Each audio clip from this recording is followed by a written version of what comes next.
Hello, everyone, and welcome back to the Chitheads podcast. My guest today is no stranger to embodied philosophy, Isa Gucciardi, who I've actually interviewed once previously, episode 50, in which we discussed shamanism, depth hypnosis, and integration. Today, we are back together to explore her new book, The New Return to the Great Mother, and talk a little bit about the initiations and circumstances of birth that she wrote about in this beautiful book. But first, a little about Isa. In the mid-90s, Isa began developing depth hypnosis as she entered into clinical practice.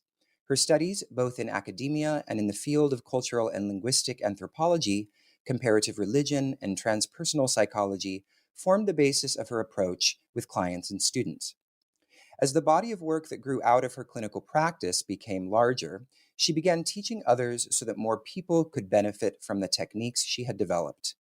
In order to accommodate the number of classes that grew out of this process, she co-founded the Foundation of the Sacred Stream, which is now a school for consciousness studies in Berkeley, California, serving hundreds of students each year. Isa teaches and speaks nationally and internationally, and she has published numerous articles, podcast episodes, videos, and the books Return to the Great Mother and Coming to Peace. She maintains a private practice with institutions and individuals in depth hypnosis and coming to peace processes. Isa speaks 5 languages and has lived in 11 countries. She's also the mother of 2 children and lives with her partner in San Francisco. So hello, Isa. Thank you so much for joining me again. Thank you, Jacob. It's wonderful to be back. It's always been my desire to have you back for another episode of Chitheads. And I promised myself I wouldn't have any repeat guests until after the 100th episode, but here we are at around 132. So I'm so excited to have you. And I know many of our students and people in our community have studied with you before. You've done seminar talks and courses with us. And indeed, I consider Foundation of the Sacred Stream a sister school, a sister organization. And it's been wonderful to support each other over these past several years. It's been about 4 years since our previous episode together. So today we're here to talk about your new book, which is called The New Return to the Great Mother. Just to start, I wanted to talk a little bit about what inspired you to write this book at this particular time. Well, I wanted to write originally the Return to the Great Mother because I was seeing that so many people were losing power as they were giving birth. And, I had spent, when I was in my childbearing years in the 70s and 80s, I was very involved with the home birthing movement that happened then. At the time, home births were absolutely, unheard of. And we lived in a community that was mildly modeling itself on the farm in Tennessee, which is, of course, where Ina May Gaskin was really revolutionizing the home birth movement. And so at the time, I thought we had really made progress. We all had our babies at home. We helped each other give birth. We, of course, incorporated the medical procedures that were needed when they were needed. Of course, we totally appreciate all of the resources that Western medicine offers birthing mothers. But we really felt that there were certain things that were sometimes disempowering when those interventions were not necessarily needed. And so we were trying to really create this other way of being with birth. And I thought we had kind of won, everybody I knew was working at home or working in tandem in an empowered way with the medical system. And I thought we were good, and then I I raised my children, and then I started realizing that I had all of these students who were midwives and nurse practitioners and doulas who were really fighting the same battles that we had fought. And I thought we had done this, and then I realized, you know what? We need to change the battleground. We need to change the battle lines. We need to take the discussion inward.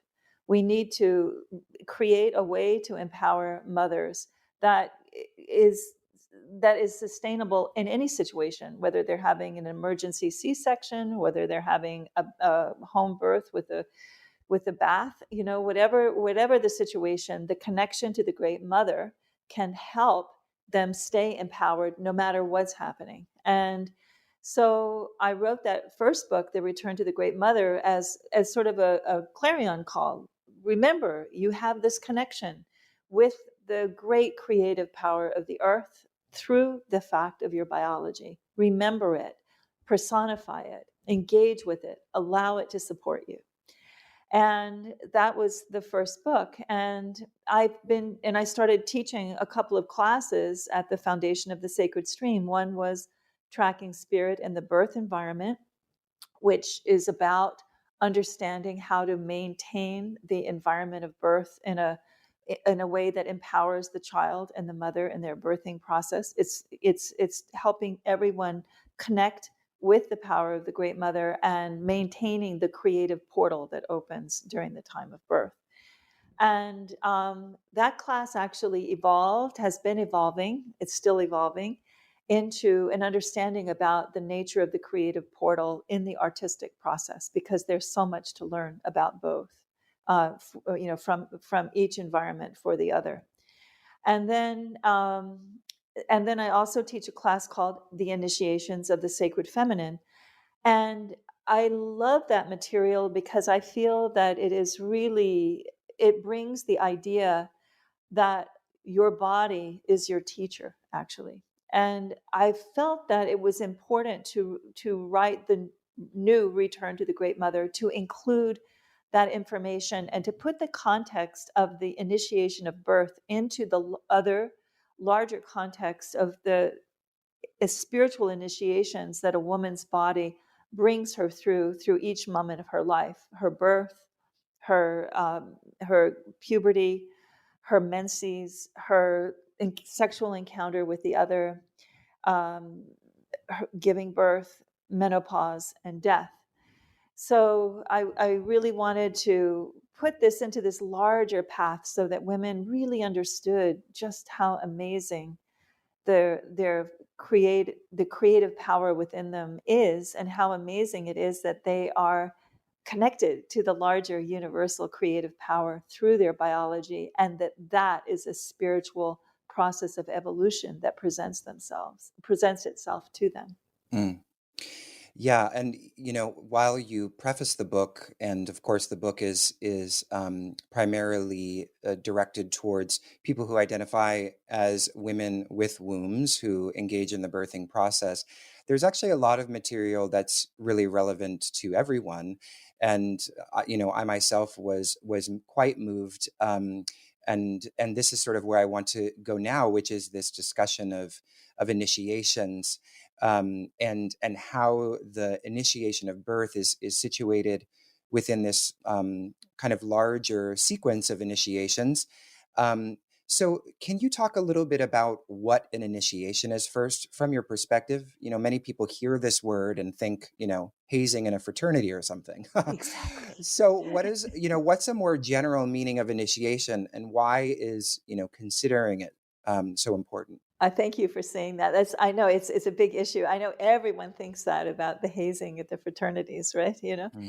But initiation is actually something that a process that traditional culture is well understood, and it is it's a moment in time where you have a change, where you move from one state of being to another. So you can see with the fraternity, you were outside of the fraternity and now you're inside the fraternity. So they have an initiation, right? And hopefully it's not all hazing, right? Hmm. But so we have all these different moments in our life where we move from one form to another. But our biology is very, very clear. You were once a water being, connected and dependent on another being, and now you are a being who is breathing air and you are on Hmm. your own. That is a change in state. And in traditional cultures, there would be a ceremony or a ritual that would be conducted to capture and hold and contain the power of that change, to help the initiate step into that new way of being, and Mhm. to help them understand what the nature of that new way of being is, and what they're, and for instance, in a puberty ritual, you have in the Jewish tradition one that is still very, very active and alive in the modern time, where you have the bar mitzvah and the bat mitzvah, where you Mhm. have the child, all puberty, all of puberty as an initiation is the change in form from childhood to adulthood. So at the first blood, or at the time where pubic hair becomes evident in the male, then there is this understanding, okay, this is no longer a child, this is an adult, and now we're going to create this ritual, and we're going to capture the power of this moment, because all initiations, especially biological initiations, have this element of creative power within them. As the old form falls away, there is a vulnerability that has a tremendous amount of power in it to help form the new form. And for instance, in Judaism, the new form is the adult, but it's the adult who is dedicated to the maintenance of the group. So they have the child has gone through a ceremony, they have learned a certain text, they have presented it to the community, they have dedicated and promised themselves to be part of the community and to uphold the principles of Judaism. And now they are an adult member of the community. And the bar mitzvah was the initiation ritual that is capturing that moment of change and dedicating it to the new form of adulthood. And in this case, it's an adult upholding the principles of Judaism. And that is Mm. typical of traditional initiatory experience, where you have, for instance, you have in marriage ceremonies, you have, even today in modern times, you have a male in a heterosexual marriage, you have a male, a father, taking the daughter, the creative power of the daughter, and giving it to another male, right? And Mhm. that is Mhm. marked as an initiation of the wedding. That ceremony is the initiation where there's a change in ownership of the woman's creative power. Not my favorite, idea, but it is what happens, right? And this has always happened in societies where marriages are conducted in this way. This has been the reason for the initiation of the wedding, right? Mhm. It's a moment of recognizing a change in this case, ownership of the creative power of the woman, right? Yeah. Knowing me, I have a little bit of a problem with any idea of anyone's personal initiatory experience being dedicated to anything other than themselves. And this is where I have this kind of, I feel myself to still have, I'm a little bit of a alternative kind of thinker anyway, and this is where I really feel it strongly, that we must dedicate the power of all initiation to the initiate. Like I feel like I could like put out banners on wall and walk through the streets screaming this, and nobody would know what I'm talking about, of course, but I feel so strongly about it, It might work in just San like, Francisco. Yeah. yeah, right. We're like, what is she doing? But in birth, this is so important in birthing, because if the power is taken from the mother, if the power is taken from the child, bad things can happen. So you Yeah. you really need to have a focus on bringing the power of that initiatory moment and dedicating it to the initiate. Yeah. And that's really interesting. And I like that you brought up kind of perhaps um, a form of initiation that many people would find problematic now, which is the sense of, owning the women's power and passing it along, because it seems that despite, um, the relative circumstances of the structures of power that inform those rituals and initiations, the main idea is that that what is the baby that's thrown out with the bathwater, as it were, is kind of the necessary container by means of which someone can make that transition into a new form. And so in the context of birth, would you then so I guess what I'm getting to is this idea that there is perhaps, you know, bad tradition or bad rituals of initiation, if we want to use these simplistic terms like good, bad, but sort of, or disempowering ones and empowering Right. ones. Let's use Yeah, right. that terminology. Yes, right. So then would we, because part of your book is critiquing the medicalization of childbirth, which I think is a really beautiful and point in your book, and something that's been, gaining a lot of discussion, and people are really talking and engaging with this idea, what happens such that the initiation of birth, which was held in this kind of sacred orbit of traditional ritual, was then transitioned into a medical context led, directed mostly by men. So we've gone from this sort of initiation, healthy or empowering initiation, to a disempowering one. So can you talk a little bit about the issues around the medicalization of birth, and what you think is lost there in that shift? Well, I think that one of the important things to remember in any discussion about initiation is power. Because, like, for instance, in the bar mitzvah uh, example, the power of the individual is dedicated to the group in order to make the group more powerful, right? Rather than the individual Hmm. more powerful. And in that example we gave of the marriage, the power is dedicated to the structures that are owned by men, in order to make those structures more powerful, right? And so you simply have another group that is coming in and taking the power, the tremendous creative power of birthing, and dedicating it to themselves, right? By bringing in, bringing in, because you have to pay so much money to give birth, and you have to pay it to the insurance companies, you pay it to the pharmaceutical companies, you pay it to all of these corporate entities that are looking to cash in on the power of birth, right? So that was what I wanted to ask. Did that transition happen as a result of kind of like, it's like it's a new economy, like forging a new opportunity to cash in by, is that what motivated the shift to the medicalization? I mean, at least from one perspective. Well, I think that came later. I think the initial movement of getting the midwives out of the birthing environment and bringing in the male doctors was a power grab that had to do with gender. Hmm.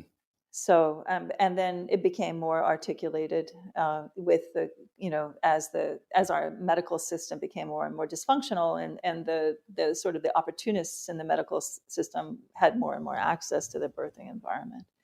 But I do think, I don't like, the danger about writing a book like this right now is there's so much discussion about gender and beyond gender, and you can get caught in the crosshairs of all of that, and you can get really bogged down in that, and you lose, as you say, you throw the baby out with the bathwater, and you lose the point, which is that, you know birthing is a hugely creative process, and that process belongs to the woman and the baby, and we need to understand how we can best support them. But what immediately becomes evident is all of these opportunists that want to kind of move in on this creative power, and that's why I'm teaching the class tracking spirit in the birth environment, because it helps people understand how to maintain the creative portal, so no matter what is going on in the birthing environment, the portal is kept clear. And of course, there's all these different karmic issues that arise as a woman is giving birth, and the child has their own karma, their own path. You don't want to, karma is a charged word, but the woman has her own path, the child has her own path, and there are complications in both of those paths that also arrive in the process of giving birth. And then you have the creative portal to hold that and hold things steady as those kinds of things emerge internally as well. So it really is the reason that I have really worked and strived to bring the lessons in giving birth into the artistic environment is because artists deal with the same kind of thing. As they get connection to the creative portal of their own art, they have their own obstacles that arise, their own, ways in which they can't embrace their artistic vision in the way that they might want to. It's why you have so many artists dealing with creative blocks. And then you have all of these people who do manage to create. Then you often have people who are trying to feed on them, trying to get in on it, trying to cash in on them, and they don't have a way to maintain the integrity of their creative environment because they don't understand the nature of it and the anatomy of it. And there's so much to learn in order to be able to be in alignment with the great creative power that is what the earth is showing us every moment. And you can be in alignment with that as a birthing mother in a very evident way. But we are all striving to understand and be in alignment with that great creative power when we are trying to create. And Mm. most of us don't have an understanding of the nature of the creative power that we are in contact with. And having the connection with the Great Mother, our own understanding of who the Great Mother is, gives us an internal compass, an internal guide to show us where we are going and how we must get there and what we must address within ourselves in order to be able to align as fully as possible with that power and dedicate that power to the positive manifestation of our own destinies. That's beautiful.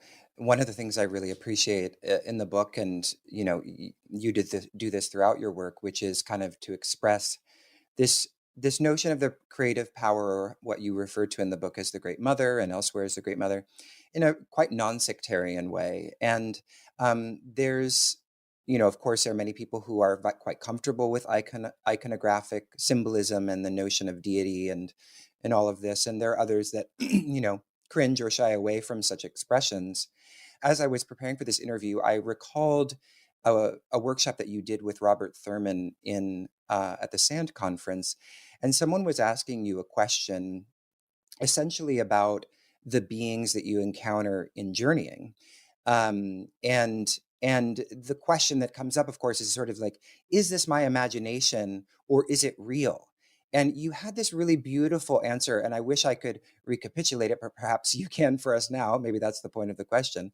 Is, why does it ultimately, in some sense, not matter whether it is quote unquote real or imaginary? And I was reminded of this because in the book at one point you write, even if you decide it is your imagination, the imagination is a powerful force. So can you talk a little bit about that idea as it relates to relating to the Great Mother or this creative power?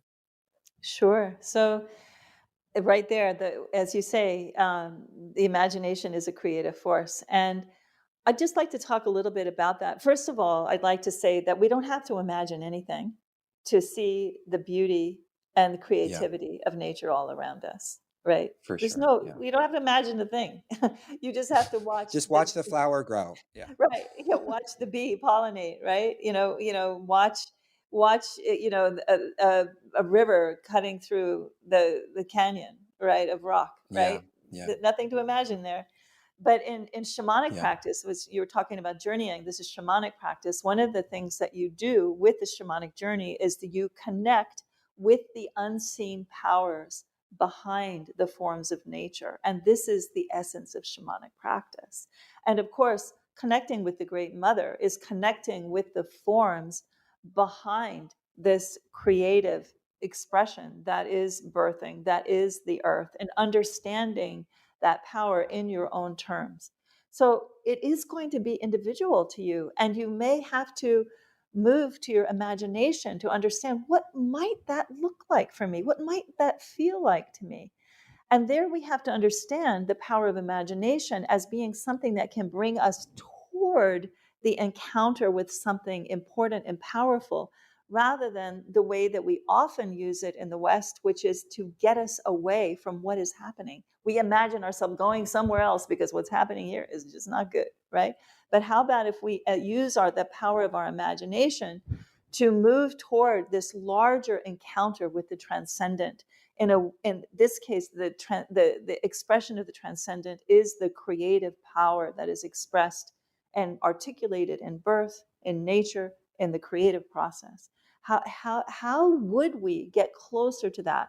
How would we imagine that feeling, or looking like, or listen? How would we hear it? right? And that will bring forward the form that has meaning to us. And in my book, I give example after example after example of different women who have engaged with this movement inward, and sometimes with the imagination, and then worked with it and moved with it and felt that the image, that iconography that you mentioned of the Great Mother as they conceive it, supporting them and bringing them through the hardest parts of the initiation of birth.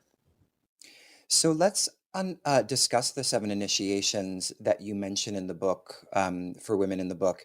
Can you just briefly outline what they are for us? In the book, I really do focus on women and women's process Mhm. because I am writing it for women. But, I don't, in some ways, I don't like the fact that I had to focus so fully on women, but because so many of these initiations are shared by men or shared by people who are beyond gender, but and in order to move through all of them for everyone, you have to come to peace with your body. And by paying attention to these changes, these initiatory moments, you begin to understand how important it is to have a strong relationship with your body, because your body is your teacher. And men have bodies too. Beyond gender people have bodies too. And so they can also listen to their bodies in the same way. The only difference is this generative creative impulse that women with wombs have, that nobody else can actually give birth, to a baby, right? So um so um so in being born, this is the first initiation, and I mentioned all of that because I want everyone to feel themselves as part of this great, amazing biological teaching that spirit is offering us as we become material beings. It's the material teaching us about the spiritual. So we have we're being born, we're moving from being dependent and in water to independent and in air. Okay, that is a huge shift. And there's so much to learn. And the way that transition happens, that first one, can be a template for the person's entire life. Stanislav Grof, who studied with Otto Frank, who was a student of Freud, was Mhm. absolutely clear on this point. He says that the birth is the template for the life. And I have seen that again and again and again in my depth hypnosis practice. I could give you hundreds of examples of people who have had a particular type of birth that has affected the way they have engaged with reality for the rest of their experience. So that is a very important moment where we transition from one form to another. There's creative power that is released. There's a new form that is born, that is that emerges, and that the power needs to be dedicated to the individual, right? Then we move to the next big biological initiation, which we've already talked about, which is puberty. And the problem is that if you have had an incomplete initiation with a previous initiation, you're going to have complications with the next initiation. So this is why it becomes, and one spiritual path becomes complicated. So let's say, for instance, you had a traumatic entry at your birth, and now you're having this transition where your body is completely changing again. It's very likely that there's going to be some traumatic element for you, which would be different from another person who'd had a less traumatic birth. But there's the old form of childhood falling away and the new form of adulthood taking place. And then for women, you have this process that we're talking about of the falling away of new forms, the building of new forms, the falling away of old forms, the building of new forms, happening every single month with their menstruation. And this is huge. And many women's psychology are formed by the way in which they experience their menstruation. And there is a real movement away. Now there's this movement toward menstruation, but for many women alive today, there's this kind of, oh, this is a shameful thing. This is the thing that we can't talk about. This is a painful thing. This is something I don't want. And there's this whole rejection of that experience, and therefore a rejection of their body, a rejection of their creative power. And then when you enter into the sexual encounter with the other, which is a celebration of two beings coming together to engage with the creative essence with another person, to be able to have this kind of transcendent experience of the orgasm with one another and to help one another in that process, nobody can participate in that. Everybody's got so much going on in terms of how I feel about my body, that I don't know if it, if I can do this thing, or other people are like, oh, there's all this creative power, I'm going to get it, and that's why I'm going to engage in this sexual encounter, right? It's like everybody's coming into the sexual encounter with, and plus you have, of course, all of the influence of pornography now, which is so widespread, which totally changes the way that people relate to the creative spark of the orgasm, right? So so now we have all these people that have got all these complications in terms of their relationship to their body, the relationship to their life energy, the relationship to the creative power within and life energy within their body. And now they're trying to engage with another person with that. And there are complications, right? Okay, now we get to birth. And the one thing that nobody tells the birthing mother is everything that you have never dealt with is going to come up during birth, right? So, all of the other initiations, which you may not have even understood to be initiations, all of the ways in which you were successful in them will help you in birth, and all of the ways in which you were unsuccessful in them will come up as an issue in birth, right? And nobody knows how to talk about this. Nobody knows how to manage the effect of it, and nobody knows how to correct it. And in order for a woman to be able to give birth effectively. And this is where the Great Mother comes in, because if you can call upon the Great Mother in the midst of the birthing experience, she can help regulate and bring forward that creative power and bring it through those patterns of disorder that people have from not having understood that they are on a path of initiation, and that she can bring you through. And in my book, I show that again and again and again, how that happens. Okay, so there's birth. Now we get to menopause, and men go through menopause in the same way that women do. They just talk about it differently. I know in my classes, so many of the younger women are terrified of menopause because there's just this awful view that you are no longer a woman if you're in menopause, and men feel that too. They can't have an erection, they're no longer a man, right? So this idea that the creative impulse is moving inward, and that there is a whole internal expression of Mm. this procreative, generative, powerful experience that is now available internally, and now creates this alchemy to help the individual begin to prepare for the next big initiation, which is death. And there's this whole way of understanding this movement inward, and then the preparation for death. And in the same way that giving birth has big consequences, so does dying. And everyone dies. And of course, in the Buddhist understanding of practice, we are all living our lives preparing for our deaths. But nobody's doing that. Everyday, Western, even Eastern, and in between people are not thinking that this is what they're doing with their lives.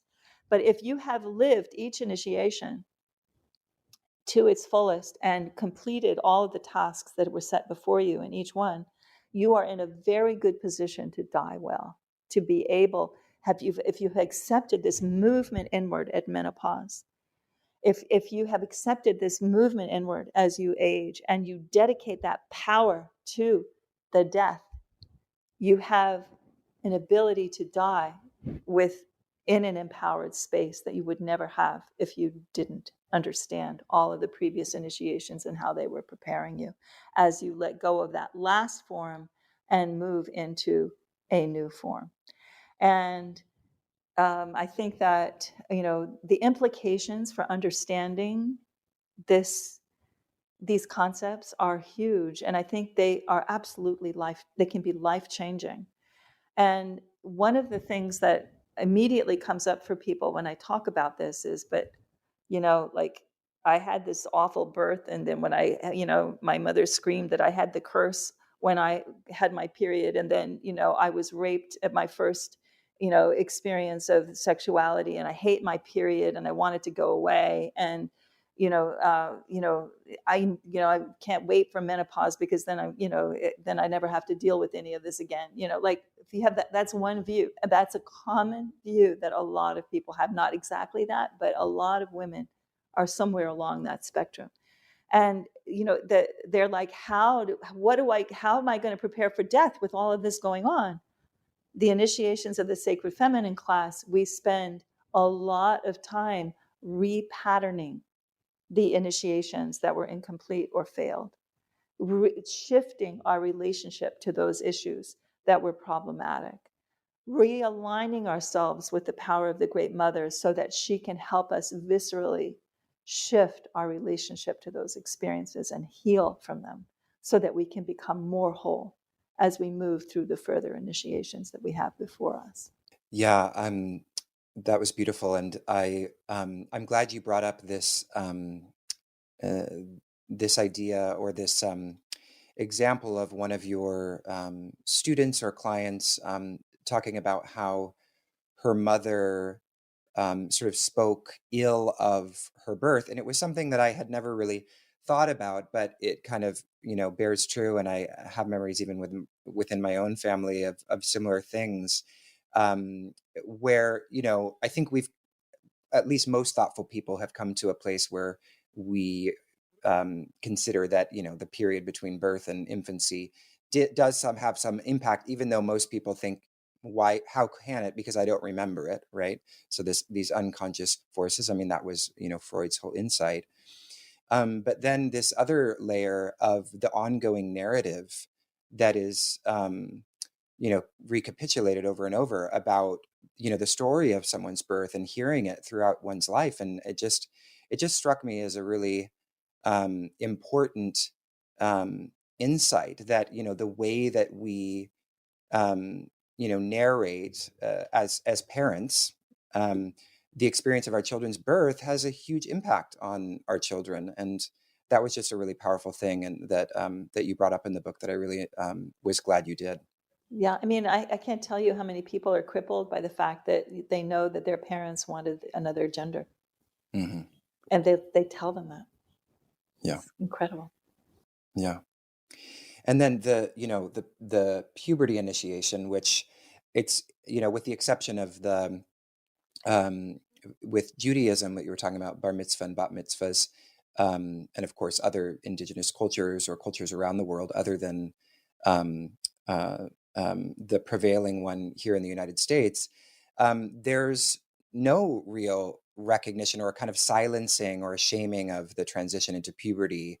I mean, I hope my parents won't listen to this, but they never had a conversation with us about what was happening, and I think that's the case with a lot of people. I'm sure many people have had that experience where parents, because of their own socialization, are terrified to even speak with their children about sex.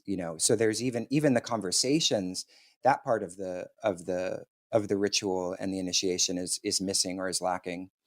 And then on top of that, it seems like, and I'm wondering what you think about this, that there seems to be a privileging of adolescence. So also this lack of initiation into adulthood. We don't know what adulthood means, and so this kind of privileging of youth and adolescence, and a complete lack of really any container for how we would transition into that adult stage of life. Yeah. Why is it so lacking in our culture? Well, that is a function of the breakdown of the culture generally. So, one of the things, if you study, like, if as an anthropology student, if you study indigenous cultures or any culture, you wind up studying actually the initiatory rites. Those are the things that are evident to the outside observers, right? And they are the things that hold the society together. They are taking the individual's power and they are dedicating it to the forms of the culture. Okay. So, again, I am, a rabid individualist, but but individuality with personal responsibility is sort of, where I come from. And in order to attain personal responsibility, you have to have certain understandings about what that is. And there is so little in this culture that has any kind of a weaving in a coherent way of understanding about these biological initiations. And there's no container for it, you're right. And there is no guide there. We are all being parented by people who were poorly parented at this point. There's no understanding, okay, this is how I teach my child to be responsible in this particular way, in a way that is empowering to my child. That's not a very common idea. You do have cultural and religious ideas where there is a structure that they put the child through, and there's a sort of some kind of a value system that the child has. But that's less and less common. And even in those situations, the power of the individual is still dedicated to the cultural form or the religious form. And they're really, this idea that I'm espousing is actually completely radical. There are no indigenous cultures really that dedicate the power of the initiate to the initiate. It's to the culture.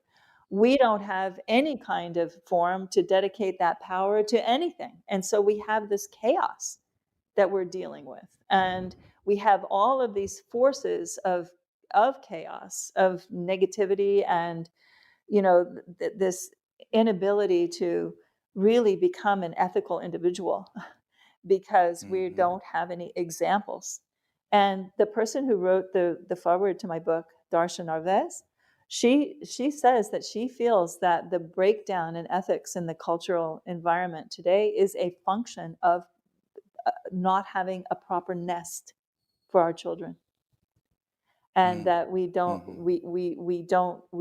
take care of them at the early stage, and that we don't adapt the nest for them properly as they get older. And the truth is, humans take a long time to grow up. We need a nest for a long time, actually, and nobody understands this. It's obvious to me that it's not just about a kind of recovery of an old paradigm, right? Because someone might hear this conversation and think, oh, well, it's like you're suggesting this sort of conservative return to old forms of initiating. And what I hear you saying, and what I'm glad you've pointed out, is that this is actually, of course, there is an element of recovering wisdom, but it's not about, sort of recreating old forms. I like the way you express it, in the service of the initiate rather than the service of some kind of existing authority or structure of power. That's why, when I was talking about, marching in the streets with flags, like, it is very radical. This idea is extremely radical. And I think it is, and nobody gets how radical it is because they don't understand the context. And once they start understanding the context, then they begin to see, oh, this is a revolutionary idea. And it is the revolutionary idea that we need, because we all need to become more empowered in order to be able to bring forward all of our gifts, to dedicate them to the resolution of this calamity that we are engaged in. And with the breakdown of this beautiful earth, who is our teacher, we have to learn to align ourselves with this tremendous creative power so that we can help bring us out of this calamity through the expression of that creative power in our own individual, well-contained, well-managed ways, so that we can bring her through this, so that we can bring ourselves through this. That's beautiful. It's obvious that the problem has been kind of outlined and diagnosed, and the need for it is clear. But what are the kind of necessary steps forward to move in that direction, especially in a time of such disintegration and of bonds and sources of solidarity? It almost seems like we need to find a foundation of solidarity with each other again before we can, even begin to discover what these initiations might be. Or so what are your thoughts on that in terms of just taking steps toward this, ambitious goal? We have to find the solidarity within ourselves first. Mm-hmm. That's the more important thing, which is why the connection with the Great Mother is so fundamental. Because, and this is in the shamanic, in the way that I teach shamanism, applied shamanism, this is how we work with the creative power of the earth generally through the interface with all of the different helping spirits that emerge from the shamanic journey to assist the initiate, the student, on their path to healing themselves so that they can step into a more empowered place.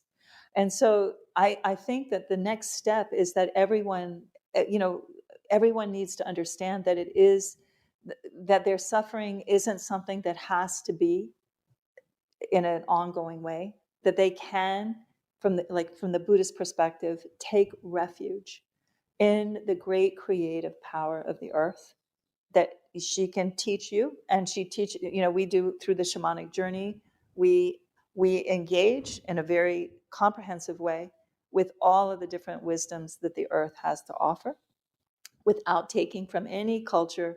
We are engaging in a new way, which allows us to address this calamity. Because if we addressed in an old way, in an old cultural form of shamanism, we wouldn't have the solutions because those people didn't have these problems. And the thing that I see that's so important, which is why I teach night and day, which is why I used to see clients night and day, is because people need to understand that they can change themselves, that their suffering is not permanent, that the ways in which their initiations may have been incomplete don't have to mark them for life, and that they can engage. And the first thing is to engage with a sense of coherency internally, which the Great Mother provides, and then to begin to make inquiry and to ask questions. And in all of the classes I teach, every single class, there's not a class that I teach that is not about bringing coherency to some facet of someone's experience that requires it. And I think that I tend to teach people who are already healers, who are already teachers, who bring that they kind of come to the well of the sacred stream to be inspired and to draw from that well, to take it into their communities, to help their people begin to begin to do this deeper work, with this understanding. And there's many paths. I'm not saying this is the only path to consciousness. Of course, there's so many.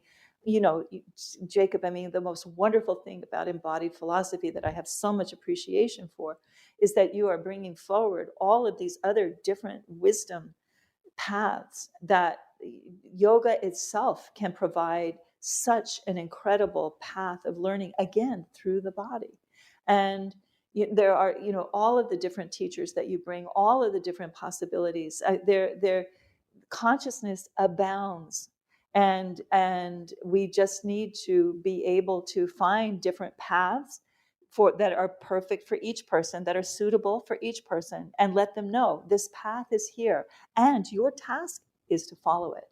And when it's your body, and you have your body as your teacher, the first task is to make friends with your body and to begin to recognize your body. That's something you don't need another teacher outside of yourself. You have the Great Mother and you have your body, and you can listen.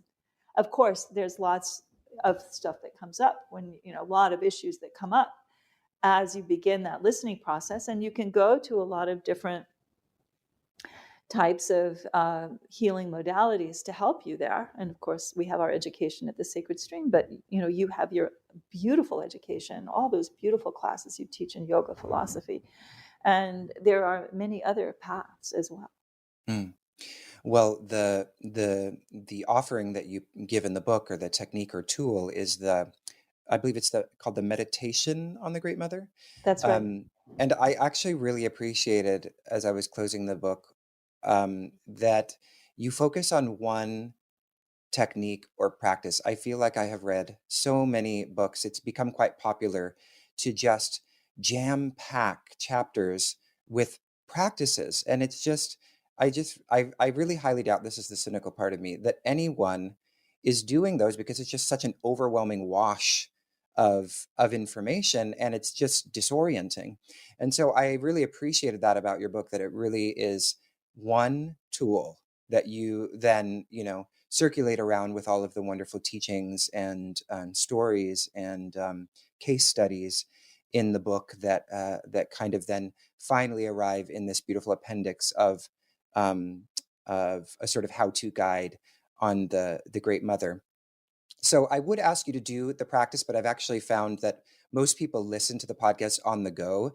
So, but so it's not the best context for it. But I was wondering if you would maybe talk a little bit about it, and if there's anything you can, without kind of going into the practice itself, what is this meditation about, in terms of like the sequence of techniques or the approach to meditation that it provides? Well, it is a process of helping you relax and helping you move from sort of conscious mind orientation. And, it provides you with step by step moving inward, helping you focus inward. And then it brings you into your own understanding of the power of nature, and then allow or another area of experience, and then it provides you with instruction about how to open your different senses to be able to perceive the presence of the Great Mother in the way that is most natural to you, and then gives you an opportunity to interact with the Great Mother and establish the relationship, understand her nature, and then listen to any teaching she might have for you initially, and then it guides you step by step back into ordinary reality. And we do have that meditation, and we can actually offer it. If you want to, we can offer it as a gift for people who are listening to this podcast on our website, and you can go there and you can hear me offering the meditation, and it's something that you can follow on your own when you're not driving. Exactly. Yeah, that's actually beautiful. And so I'll make sure that we put a link to that on our Okay. podcast page and include it in the newsletter when we announce this episode. Oh, great. Um, so, Isa, this has been so wonderful chatting with you about your new book. I always adore having conversations with you, and getting to sit with you and hear your wisdom. As we close, I just want to give you an opportunity to talk about anything that's forthcoming, or any projects that you have going on. I know, like I said, many of our students are familiar with you, but perhaps we have some new listeners who haven't met you before. So, would you like to share a little bit about what you're up to? Well, we have the initiations of the Sacred Feminine class coming up shortly. It'll be on our website, sacredstream.org. Take a look at the calendar, and that is actually in a hybrid form, which means that you can take that class from wherever you are. There's a set of videos, lectures that you receive that you can watch on your own time. And then we have an hour and a half or 2 hours where we come together twice during the course of this video instruction, and you can ask questions and offer your thoughts and your experience. It's a way to come together around it, and we have those times where we come together on a Friday night and on a Saturday morning. So people all around the world, it covers all the time zones. So everyone can participate. I'm really excited that the internet has offered us these possibilities. So the initiations of the Sacred Feminine class is coming up. And then we also have, we've talked about the shamanic journey, and that class is also coming up. We're just in the middle of another hybrid form of that class. You could join at the last minute and watch a whole bunch of videos and join us for the next Q&A, which is in 2 weeks, if you wanted to, or you can take it in June. We'll be offering it again in the summer. So those are two important resources that we have pointed to in this podcast. And then, we have lots more classes. My book on depth hypnosis will be out probably at the end of the year. And the foundation course in depth hypnosis is beginning in June. And it's, again, in a format that is suitable for people all around the world. And this is the first time we've offered it in this format so that anyone, anywhere can take the class and then receive instruction in short modules. The reason that we developed these classes in this way was not only for the time zone, but everybody's kind of tired of being on Zoom. And so so you can listen. I don't know if you are there, Jacob, but you can listen, on your own time, and then come together for a short amount of time, and then you're mainly interacting with other people. We spend a lot of time with integration and sharing with other people one-on-one in the classes. So it's not like I'm sitting here talking to you forever on Zoom, Yeah.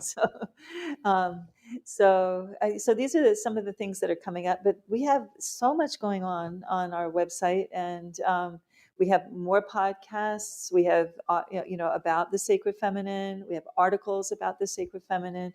We have lots of work that there's podcasts, the classes that I've taught with Robert Thurman on embracing the sacred feminine. There's so many resources there. And there's also for birthing people who are actively engaged in the birthing year. There are all kinds of resources, meditations for the partner who's supporting, meditations for the birthing mother, ways of understanding the whole birthing process in this kind of new light are there.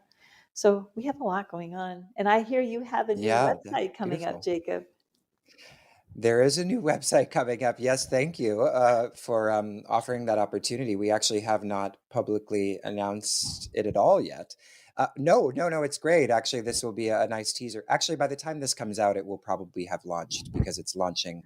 Well, we're soft launching it on the 13th of May. Yes, it's a very exciting new, completely kind of customized solution that's going to provide a lot better user experience, hopefully, for our community. And we're very excited about that. It has been a long, grueling process. We actually got through 1 year with one agency, invested a lot in it, and then just had to stop it and start from scratch again. Oh my goodness. It's been one of the Oh my biggest goodness. challenges, but we are Wow. very, very happy with the new site and what it looks like and how it's going to improve upon our ability to offer our offerings. So, yes. I have to say, Jacob, your innovations, your way of working, technologically, and also the material, the way that you present all of the beautiful different approaches to spiritual experience, is a real inspiration. It has been a real inspiration for us. So thank you so much. Oh, that means so much to hear you say that. Thank you, Isa. All right. Well, until our next third podcast, perhaps in another 2 years, or perhaps we won't wait that long. I've been speaking with Isa Gucciardi, and she has just published her, or has it been published now, Yes, Isa? Is it yes, available yet? it's on the printer right now. Oh, amazing.